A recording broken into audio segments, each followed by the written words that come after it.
Hello everyone. इस person का निशाना डैडी थे। खैर, कैमिन ने तो फिर उन्हें बचा ही लिया होता है और उसे पकड़ने के लिए उनके पीछे दौड़ लगाता है। मैट कैमिन को फॉलो करने लगती है। वो समझ रही थी कि डैड पे अटैक इसी ने ही किया था। इसने इतनी मुश्किल से जाके इन गुंडों को पकड़ा था कि ऊपर से मैट की एंट्री हो जाती है और बस उसी की वजह से ही वो तो भाग ही जाते हैं।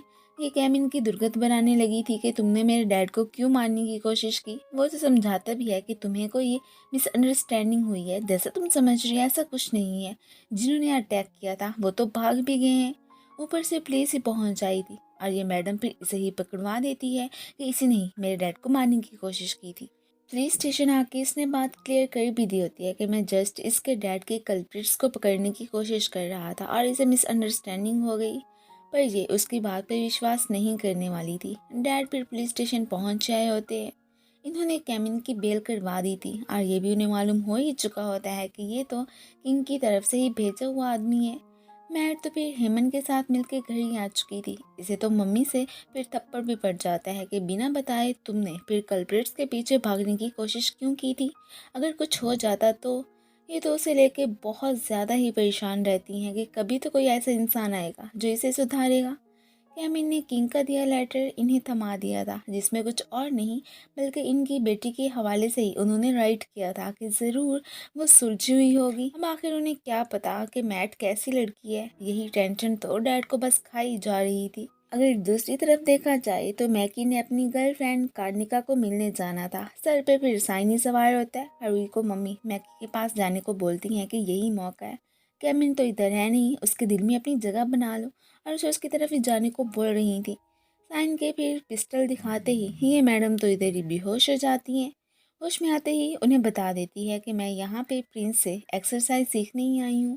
अब मैकी को एक आइडिया आता है। वो फिर साइन को बाहर जाने का ऑर्डर दे देते हैं कि हमें कुछ पर्सनल टाइम चाहिए। वाल वो भी चला ही गया था।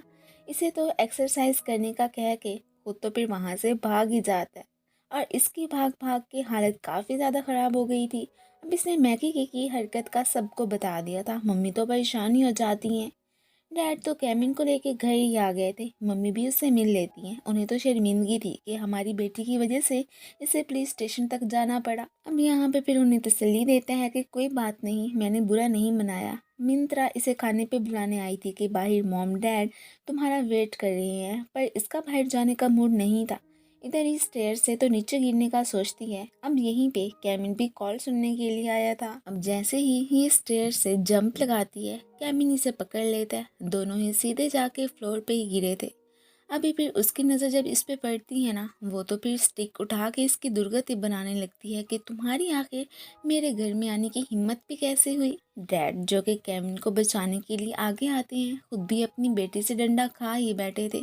अब ये फिर थोड़ी सी शर्मिंदा हो जाती है। डैड ने उसे कैमिन से इंट्रोड्यूस करवा दिया था कि ये किंग की तरफ से ही इधर आया है, सो तुम इसे गलत मत समझो। और ये भी कि यहाँ पे ये बस तुम्हें लेने के लिए ही आया हुआ है, सो आइंदा के बाद इसे तंग मत करना। वह जो भी था, ये तो उसके आने से ज़रा भी खुश नहीं होती।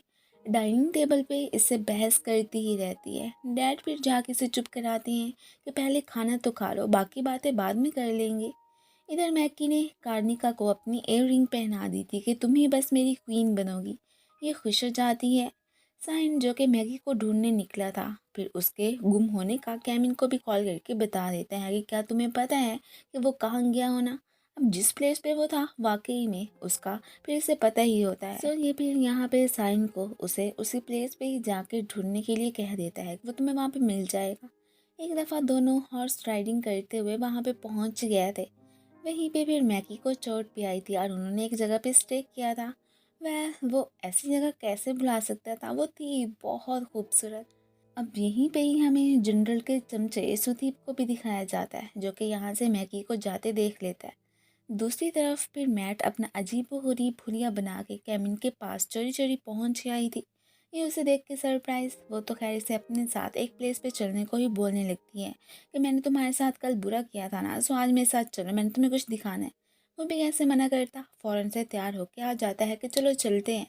इधर साइन को आके पता चलता है कि एक मास्क वाला आदमी कार्निका को पकड़ के ले गया है। अब इन बेचारे आदमियों की भी हालत काफ़ी ख़राब थी। सुतीपी से धमकाने ही आया था कि प्रिंस से तुम दूर रहो वरना फिर अच्छा नहीं होगा। अब मैकी की इयररिंग देख के वो भी इसके कान से निकाल ही लेता है। साइन ने आके वो इससे छीन ही ली थी। अब जनरल साहब परेशान कि वो आखिर उस बंदे के हाथ लग कैसे गई। ये तो कार्निका से वो छीन के अपनी बेटी को ही पहनाना चाहते थे। इधर ये मैडम इसे क्लब भी लेके आई होती हैं कि मैं तो रोज़ यहाँ आके इंजॉय करती हूँ। साथ में फिर हेमंत भी मौजूद ही था। उससे तो ये इस पे अपना बुरा इम्पैक्ट ही डालना चाहती थी कि बस ये एक दफ़ा मेरे पेरेंट्स को इनकार करके चला जाए कि ये लड़की प्रिंस के काबिल है ही नहीं। अब कुछ आवारा आदमी आके फिर से यहाँ पे छेड़ने लगते हैं। यहाँ पे कैमिन तो खैर मौजूद ही था। वो तो इन्हें खूब सारा मजा चखाता है। वैसे तो ये सारी प्लेस ही फिर मैट ने बुक करवाई थी, पर ये न जाने कहाँ से आ गए, उसे कुछ आइडिया नहीं था।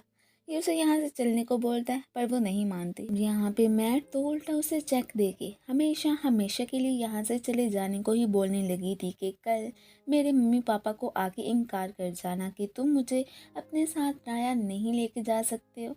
इसके बाद ये खुश खुश घर आती है कि अब मुझे क्राउन प्रिंस से शादी नहीं करनी पड़ेगी। और बाकी जो भी आज सारे इंसिडेंट हुए थे ना, उस सब का इसने फिर मिंत्रा को भी बता दिया था।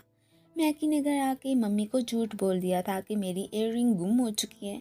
वो तो काफ़ी ज़्यादा परेशान हो जाती हैं कि उन्होंने अब क्या होगा। अब साई ने तो वही वाली इयररिंग किंग को आके पकड़ा दी थी कि ये मैंने सुतीप को ले जाते देखा था। डैड को तो यकीन था कि इसे चुराने के पीछे जनरल का ही हाथ होना है, लेकिन एविडेंसेस ना होते हुए वो फिर कुछ कर भी तो नहीं सकते थे। ऊपर से फिर उनकी वाइफ का वो भाई भी तो अलग से था ना। खैर ये तो अब जल्द से जल्द ही मैट को यहाँ लाने का सोचते हैं। जनरल तो बिल्कुल ही बेखबर कि वो इयररिंग किंग के पास ही पहुंच चुकी है। उन्हें तो बस यही टेंशन खाई जा रही थी कि कहीं अगर वो किसी गलत बंदे के हाथों लग गई तो फिर हमारा क्या बनेगा। उन्हें तो फिर कैमिन पे ही शक होता है, उसी नहीं अपने फ्रेंड साइन से कह के वो फिर सुतीप से चुराई होनी है। दूसरी तरफ फिर हमें कैमिन को ही दिखाया जाता है, जिसे पता चल गया था कि बार वाली प्लेस मैट ने खरीदी थी, वो डेली ड्रिंक करने वहाँ पे नहीं जाती है। तो इसने अब हर हाल में उसे मैगी के साथ शादी करने के लिए कन्विंस करने का सोच लिया था कि मैं अब ऐसे बिल्कुल नहीं जाने वाला हूँ। अगले दिन हंसता मुस्कुराता उसके घर पहुँच जाता है। वो समझ रही थी कि ये फिर मेरे कहने के अकॉर्डिंग मम्मी पापा को इनकार करने आया है। फर्स्ट ऑफ ऑल वो तो इसके मम्मी पापा के सामने इसका दिया चेक उसे लौटा देता है। वो हैरान। खैर इसके लिए तो उसने झूठ बोल ही दिया था कि ये तो मुझे घर में से ही कहीं पड़ा मिला था, और उन्हें ये भी कहता है कि बहुत जल्द किंग खुद ही मैट को यहाँ से लेने के लिए आएंगे। उससे पहले ही मैं मैट को राया किंगडम के बारे में कुछ इन्फॉर्मेशन वगैरह ज़रूर देना चाहूँगा। उसकी शक्ल फिर यहाँ पे देखने वाली होती है कि बड़ी बुरी फंसी हूँ मैं, इन साहब को तो फिर मैं देख ही लूँगी आखिर ये खुद को समझता क्या है। या फिर उसे राया किंगडम के बारे में ही भाषण देना स्टार्ट कर देता है, जिसमें इसे कोई इंटरेस्ट था ही नहीं कि वहाँ के लोग भी तुम जैसे स्कीमिंग ही होंगे। और इसका मुंह तो बहुत ही ज़्यादा फूला बैठा होता है। वाह, इसी के साथ ही फिर ये पार्ट ख़त्म हो जाता है। Thank you for watching. So guys, अगर आप लोगों को मेरी वीडियो अच्छी लगती है तो प्लीज़ इसे लाइक भी कर दिया करिए। Thank you. मिलते हैं फिर नेक्स्ट पार्ट में, तब तक के लिए बाय।